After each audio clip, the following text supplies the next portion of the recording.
The sun felt warm on the doctor's back, a gentle and familiar kind of heat.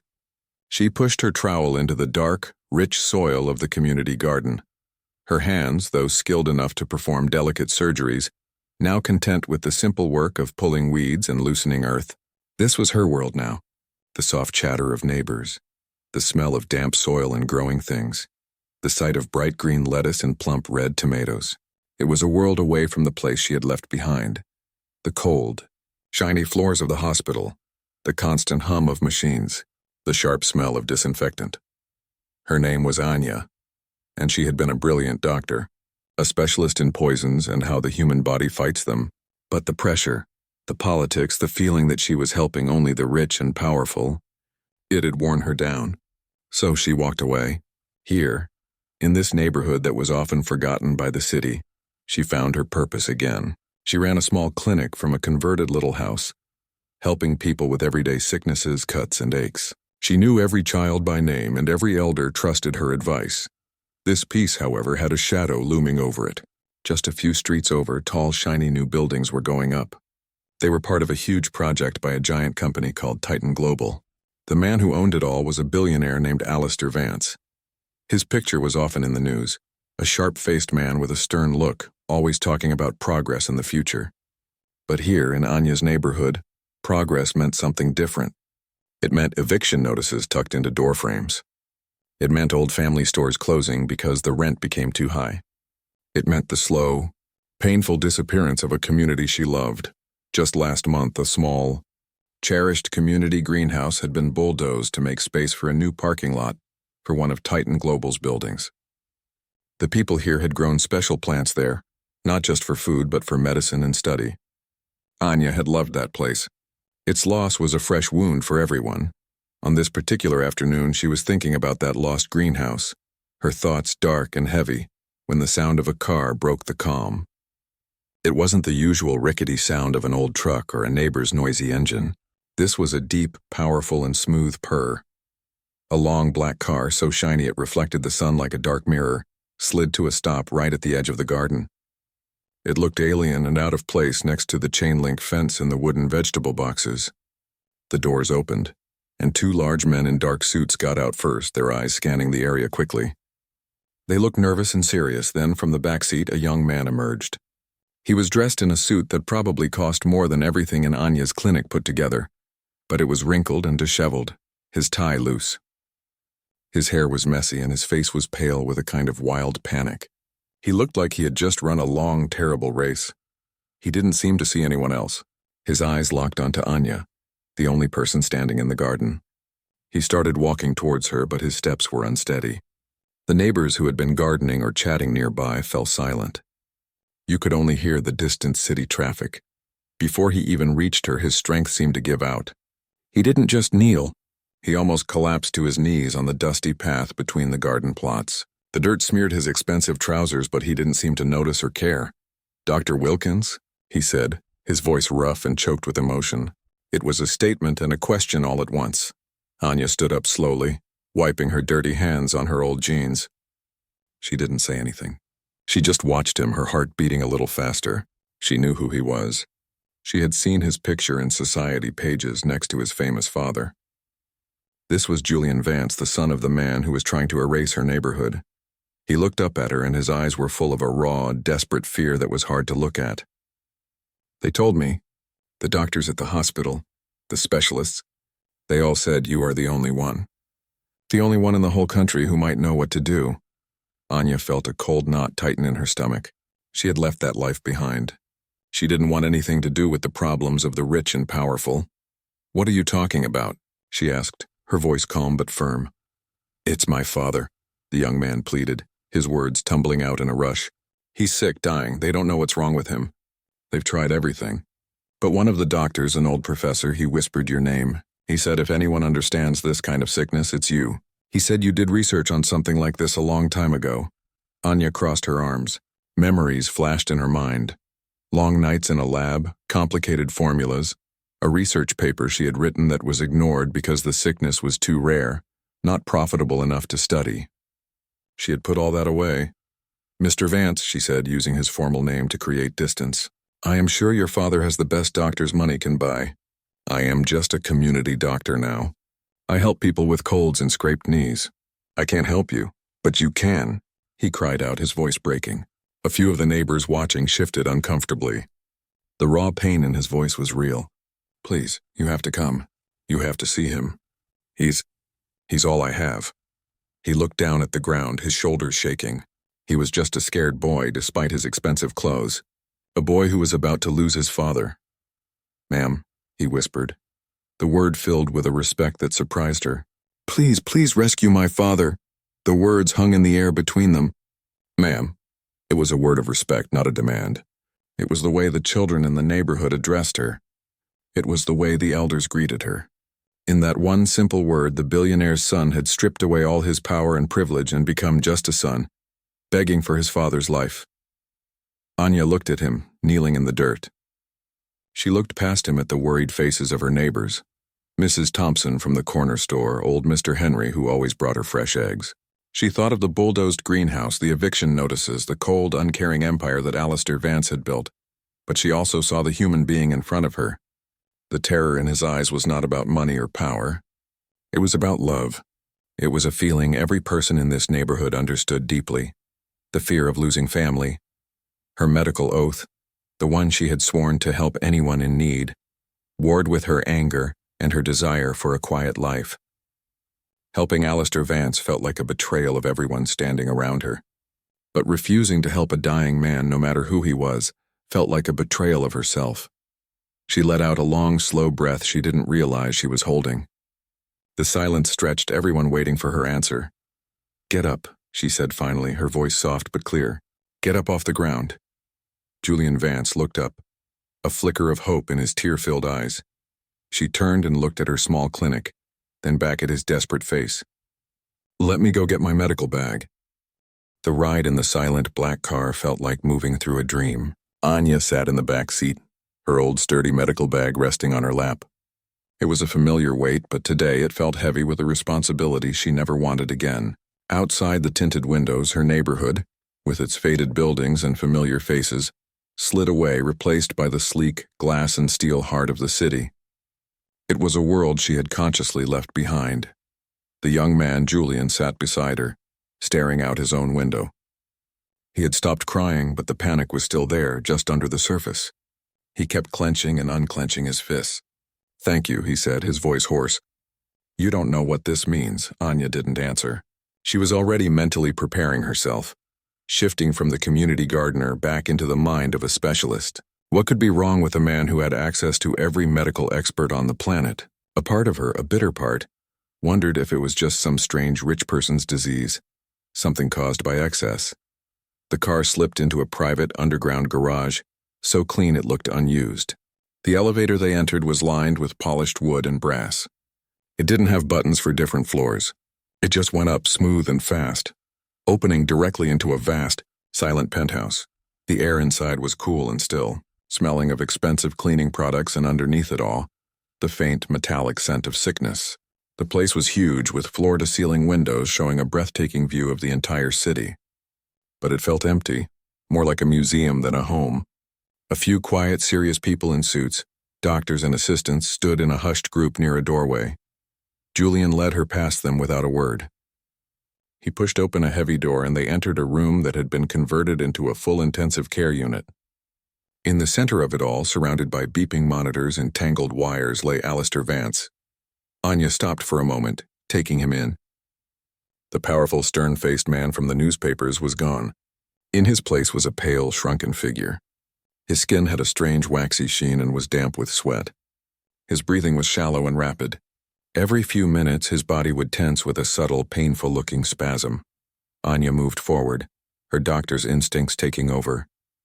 She barely noticed the other doctors in the room, their expressions a mix of skepticism and curiosity. Who was this woman in simple clothes brought in by the desperate son? She set her bag down and began her examination. She asked one of the nurses for the patient's charts and lab results.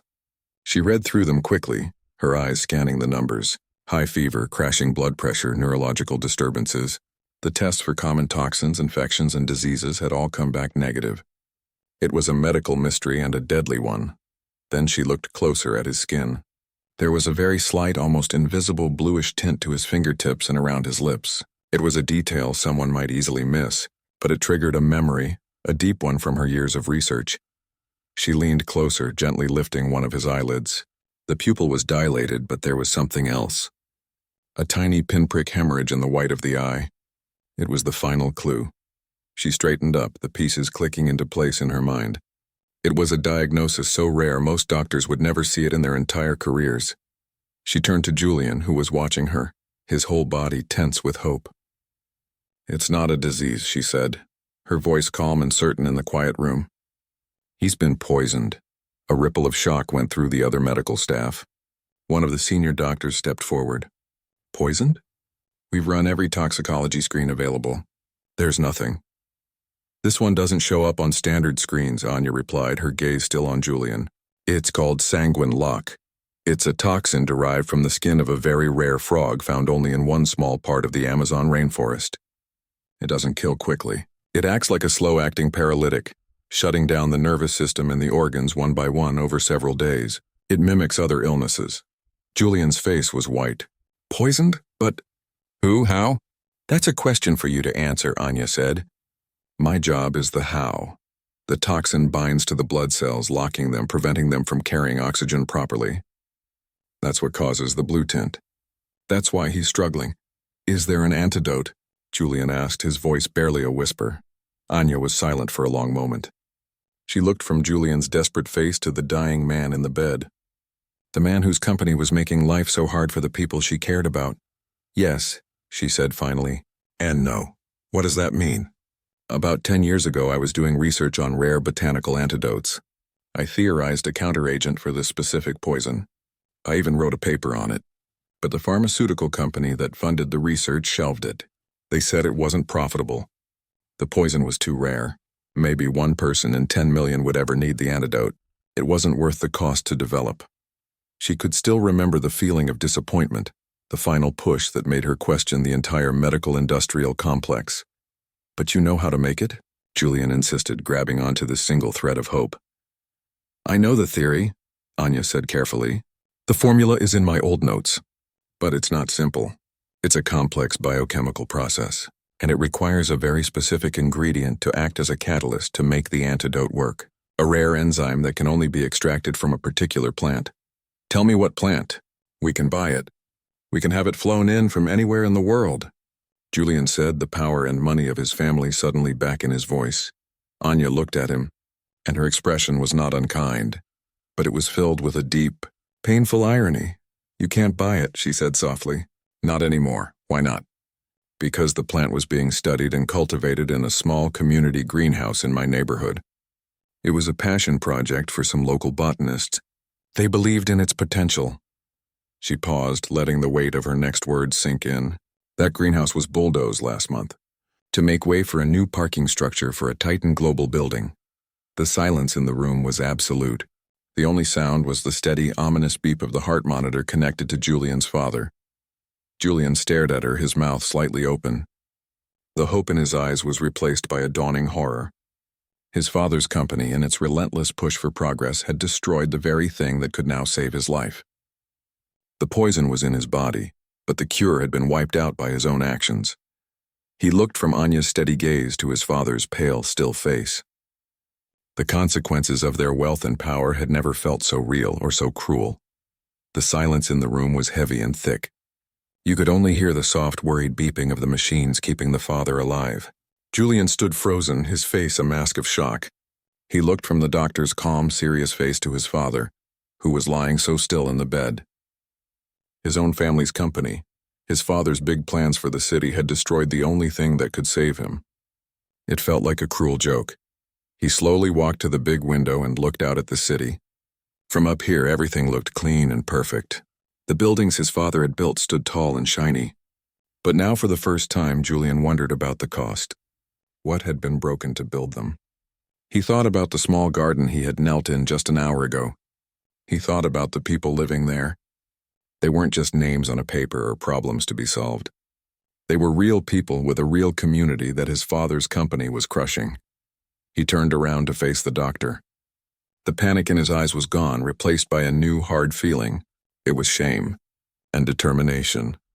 "You said the greenhouse was destroyed," he said, his voice low but clear. "But is there any chance? Anything at all left? A single plant?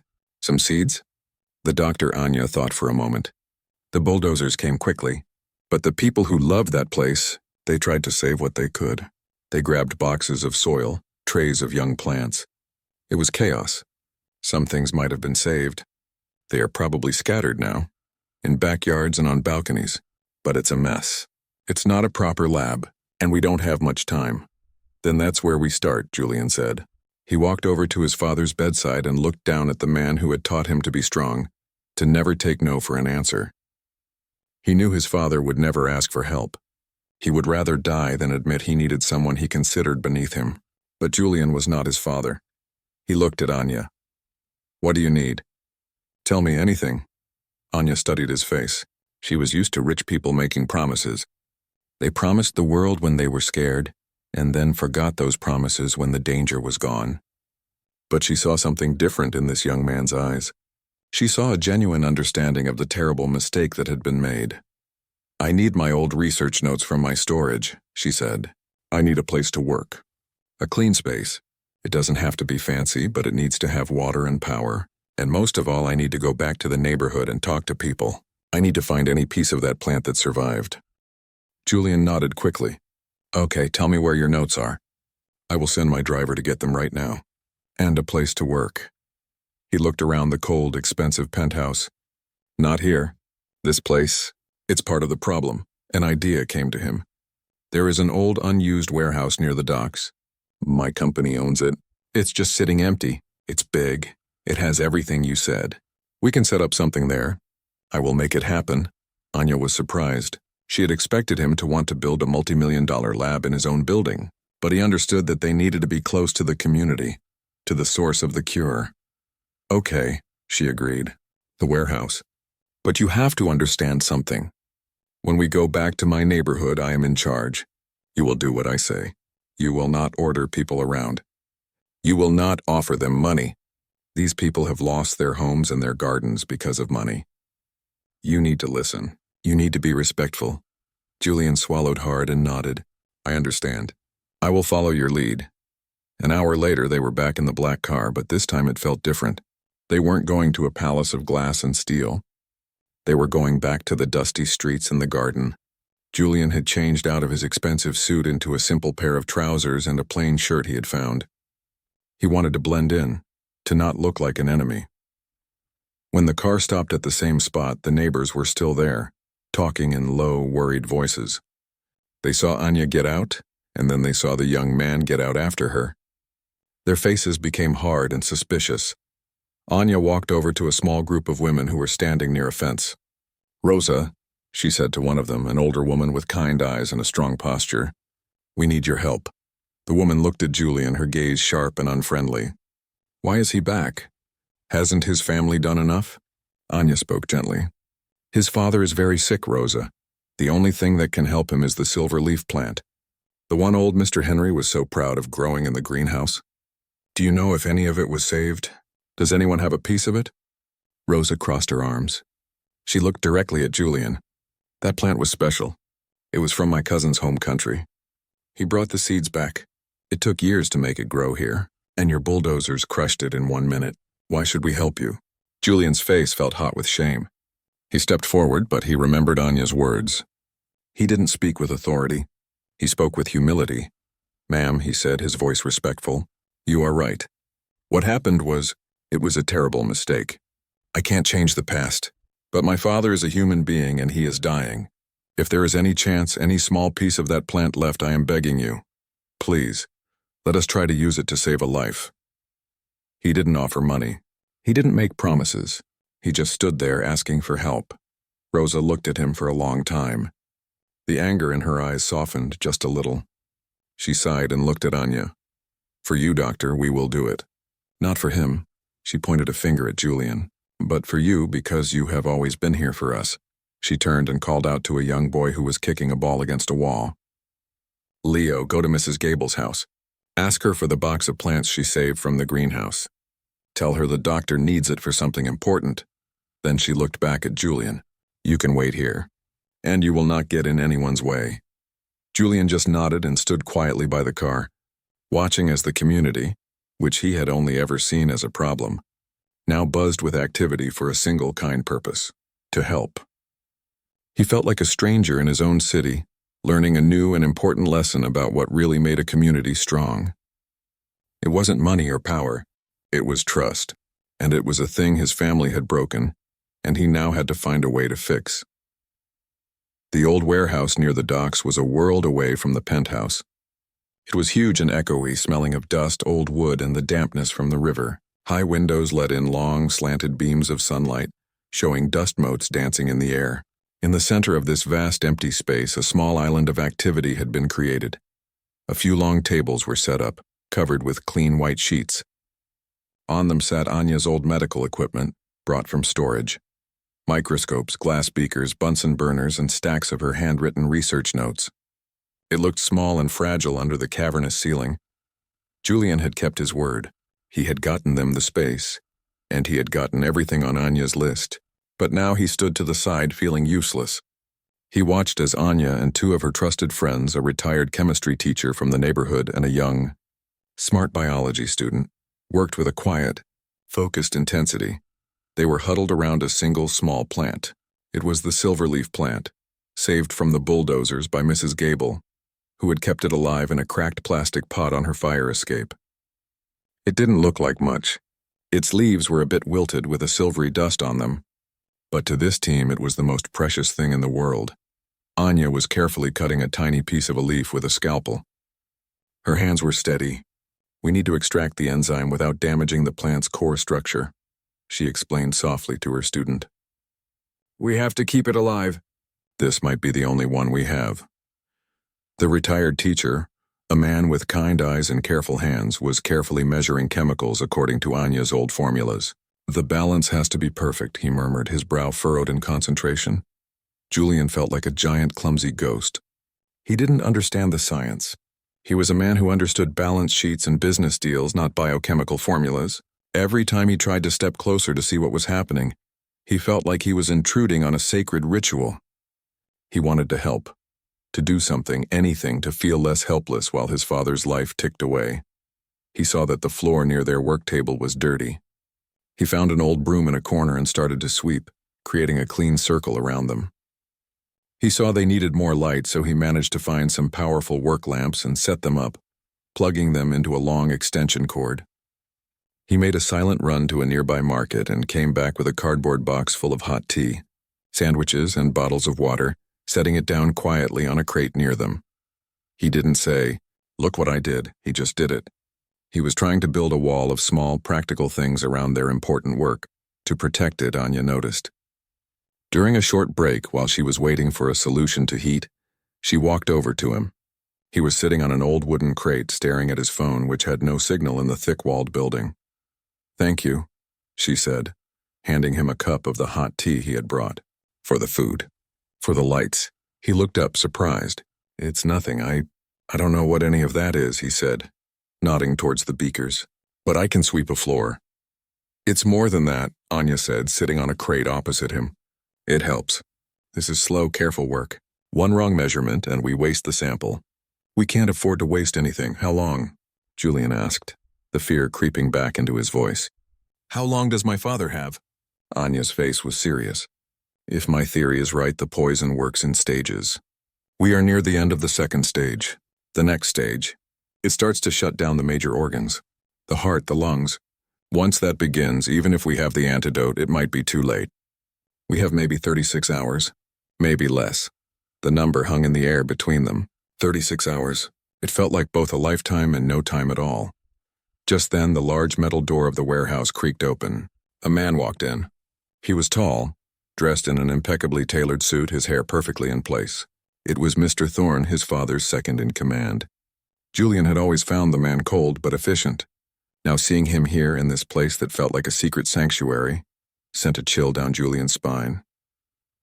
"Julian," Thorne said, his voice smooth as oil. He looked around the warehouse, his eyes taking in the makeshift lab, The old people, the dusty surroundings. A slight smirk played on his lips. It was clear he thought this was all a joke. I heard you were here. What is all this? I was told you brought some local doctor to see your father, and now you are playing in a dusty old building. The board is very concerned. We need you at the office. There are decisions to be made. Julian stood up, his body tense. My only decision right now is saving my father's life, Mr. Thorne. Dr. Wilkins is creating an antidote. Thorne walked slowly towards the work table, his expensive shoes clicking on the concrete floor. He looked down at the single small plant with an expression of pure disdain. An antidote? From a weed? Julian, be serious. Your father is a titan of industry. He is being treated by the best doctors in the world. This is a fantasy. A desperate fantasy. He turned his cold eyes towards Anya. And you, madam, should not be giving the family false hope. Anya didn't flinch. She met his gaze directly. The best doctors in the world had no idea what was wrong with him. I did. This weed is the only chance he has. I don't deal in hope, false or otherwise. I deal in science. Thorne's smirk faded. He didn't like being challenged. The company cannot be run from a warehouse, Julian. There is a takeover bid being prepared by our rivals. They are using your father's illness against us. If you are not there to lead, we could lose everything your father built. For the first time, Julian saw the situation clearly. Thorne wasn't just concerned. He was trying to pull him away. He was more worried about the company than his father's life. My father built this company, Julian said, his voice low and firm, but he is more than the company. Right now he is a patient, and my place is here. The board will have to wait. Thorne's face tightened. He gave a short, stiff nod. Very well. Make your choice. But don't say I didn't warn you. He turned and walked out, the sound of his footsteps echoing until the heavy door slammed shut, leaving a deep silence behind. The retired teacher let out a breath he seemed to have been holding. That man, he has a cold heart. Julian looked at Anya, a new worry in his eyes. The danger was no longer just a poison in his father's body. It was also the people who were supposed to be on their side. Anya looked back at the small, fragile plant. The race was not just against time, but against the very world Alistair Vance had created. And they were running out of both. The heavy silence left by Mr. Thorne was broken by the soft, steady bubbling of a liquid in a glass flask. Anya turned her back to the door, shutting out the world of suits and boardrooms. Her entire world for now was the small, glowing flame of the Bunsen burner and the delicate solution it was heating. His heart is cold, the retired teacher murmured, shaking his head as he carefully cleaned a beaker. His heart is not our problem, Anya replied, her voice low and focused. This is. She pointed to the tiny droplet of liquid she was extracting from the silverleaf plant. This enzyme is unstable. It breaks down quickly. We have one chance to get the mixture right. Julian walked back to his crate, but he couldn't sit still. Thorne's visit had changed everything. It wasn't just a medical emergency anymore. It felt like a battle. He felt a deep, gnawing worry that he couldn't just sweep away. He pulled out his phone. Still no signal. It was probably for the best. He didn't want to hear the demands of the company right now. He watched Anya work. Her movements were like a slow, careful dance. Every drop from a pipette, every adjustment of the flame, was done with absolute precision. She wasn't just making a medicine. She was building a tiny, delicate bridge between life and death. The pressure on her must have been immense, but her hands were as steady as stone. Hours slipped by. The light from the high windows faded, turning from gold to gray to a deep, dark blue. The work lamps Julian had set up became their own little sun, illuminating the small work table in the middle of the vast, dark warehouse. It felt like they were on a small boat in a very big, dark ocean. The young student was leaning over a microscope. Dr. Wilkins, she said, her voice tired but excited. I think it's forming the crystalline structure. The one your notes described? Anya hurried over and looked into the microscope. She was silent for a long moment. Then a small, tired smile touched the corners of her mouth for the first time. Yes, she whispered. That's it. The catalyst is binding. It's working. A wave of relief so powerful it felt like a physical thing washed over Julian. He stood up, his heart pounding. You have it? The antidote? Not yet, Anya said, holding up a hand. This is just the first most difficult step. We have activated the key ingredient. Now we have to combine it with the base solution. It will take a few more hours to synthesize completely. We cannot rush it. If we do, it becomes useless or even poisonous itself. So they waited. The night deepened. Julian paced slowly around the perimeter of their circle of light. The retired teacher made a fresh pot of tea. The student recorded notes in a careful hand. Anya didn't move from her spot, her eyes constantly checking the slow, gradual change in the liquid in the main flask. It was in the deepest part of the night, when everyone was fighting to keep their eyes open, that they heard a new sound. It wasn't the creak of the door. It was a softer, scratching sound. Then a faint acrid smell reached them, smoke. Julian was the first to react. "Fire!" he shouted, his voice cracking with panic. He ran towards the smell, towards the back of the warehouse where old crates and discarded canvas were stored. A small flickering orange light was growing there, eating its way up a dry wooden beam. "Water! We need water!" the retired teacher yelled, looking around frantically. But there were no fire hoses. The warehouse was empty. The student grabbed a blanket and started beating at the flames, but they were spreading too fast. The smoke was getting thicker, making them cough.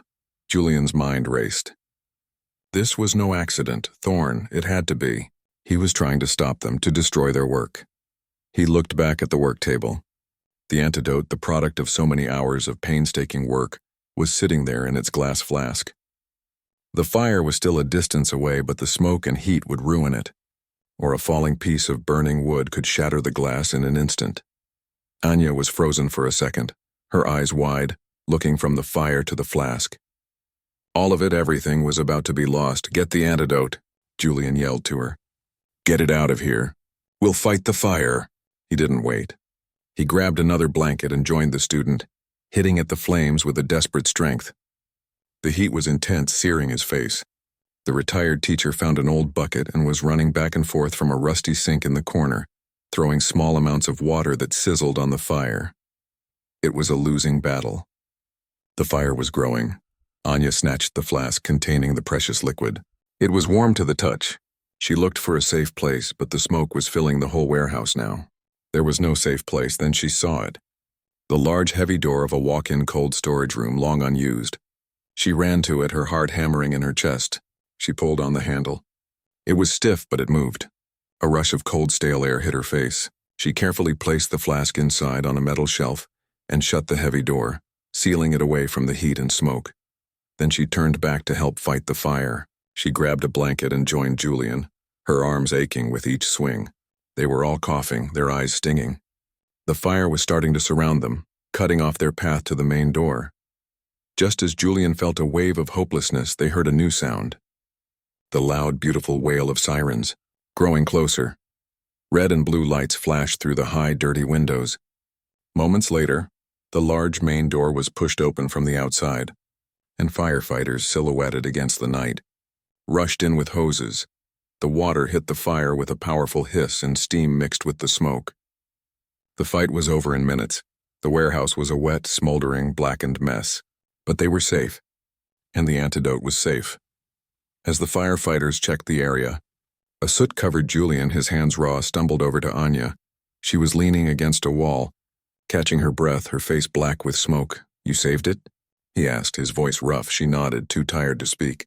She pointed a trembling finger towards the cold storage door. Julian felt a tear mixed with soot and sweat roll down his cheek. It was a tear of relief, of exhaustion, and of rage. Someone had tried to kill them. Someone had tried to kill his father. He looked at the team. The retired teacher, the young student, and the doctor. Their simple, honest courage in the face of such greed and evil humbled him. "The antidote is ready," Anya said, her voice a hoarse whisper. "We need to get it to your father now." The ride to the penthouse was a silent, tense blur. The sun was just beginning to rise, painting the city in shades of orange and gray. Inside the car, the four of them sat covered in soot and exhaustion. Anya held the small sealed flask in her lap as if it were a living thing. The liquid inside was clear and still now, the result of their all-night battle. Julian stared out the window, his mind racing. The fire had not been an accident. It was an attack, and the only person who benefited from his father's death and the destruction of the antidote was Mr. Thorne, the man his father had trusted for 20 years. When they arrived, the penthouse was different. The quiet, respectful atmosphere was gone. It was filled with a nervous energy. Men in suits, board members, were gathered in the living room, talking in low, serious voices. Mr. Thorne stood among them, calm and composed. When he saw Julian, Anya, and the others walk in, dirty and disheveled, his eyes widened in fake surprise. "Julian, my God, what happened to you?" Thorne said, stepping forward. "We heard there was a fire at one of our old properties. We were so worried. You shouldn't have been playing in such a dangerous place." Julian didn't answer him. He looked at the board members. "My father's doctor has the antidote. She needs to administer it now." One of the older board members, a man with a stern face, stepped forward. "Julian, we have doctors here. The best in the world. This experiment has gone on long enough. Mr. Thorne has informed us of this. Folk remedy. We cannot allow you to risk your father's life with an untested substance from a burned-out warehouse."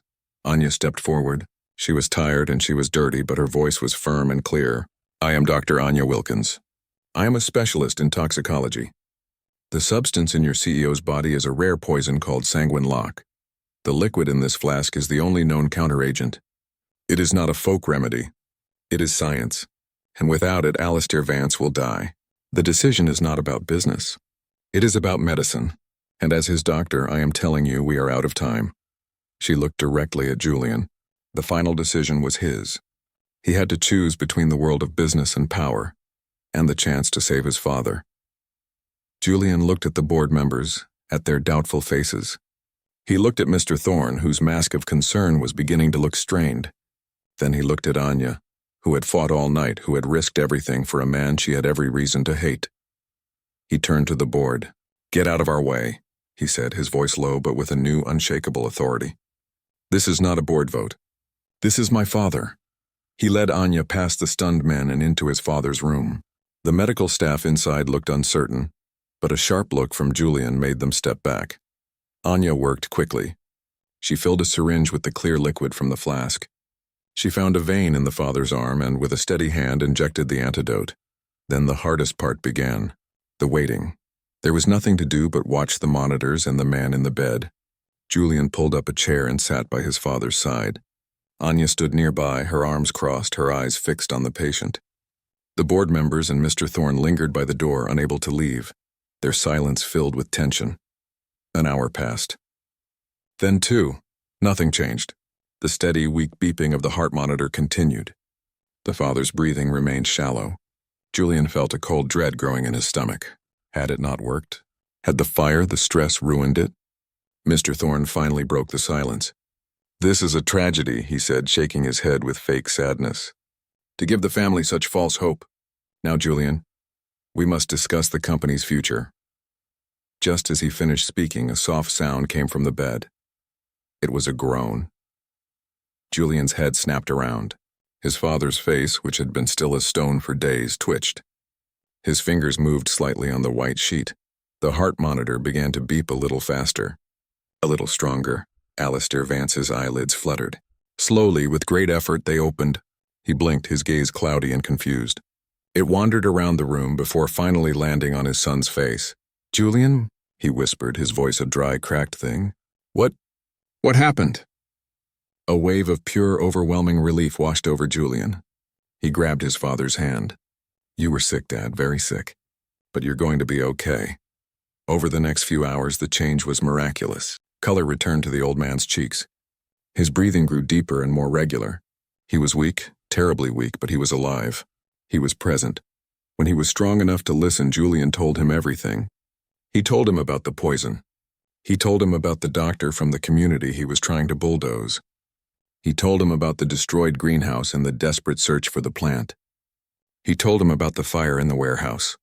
And he told him about Mr. Thorne's attempts to stop them. Alistair Vance listened. He didn't speak much. He looked at Anya, who stood quietly in the corner, and his gaze was complex, a mix of shame, gratitude, and deep thought. A week later, Alistair Vance was sitting up in bed, still weak but growing stronger every day. He had called a meeting. Julian and Anya were there. So were the board members, and Mr. Thorne. Alistair's voice was still weak, but his eyes were sharp and clear. He looked at Thorne. "You are fired," he said simply. And you will be hearing from my lawyers. I know everything. Thorne's face went white. He left the room without a word, his world collapsing around him. Then Alistair turned to the board. There will be changes, he said. The Northside Development Project is cancelled. The land will be signed over to a community trust, to be led by Dr. Wilkins. She will decide what is built there, a new research center, a park, new homes for the people who live there. It will be her decision. He then looked at his son, and for the first time, there was something like pride in his eyes. And Julian will be taking a new role. He will be in charge of a new foundation. Its goal will be to repair the damage we have done, to build with communities, not over them. The story did not end with a party or a celebration. It ended with a new beginning.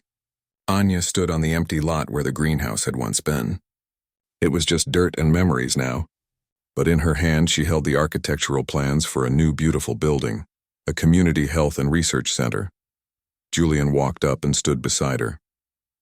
We can start digging the foundations next month, he said. She nodded, looking at the plans. It wasn't about one man being saved anymore. It was about a community being healed. It was about a son finding his purpose and a father learning that his greatest legacy wasn't the buildings he owned, but the future he could help build. The rescue was over. The rebuilding had just begun.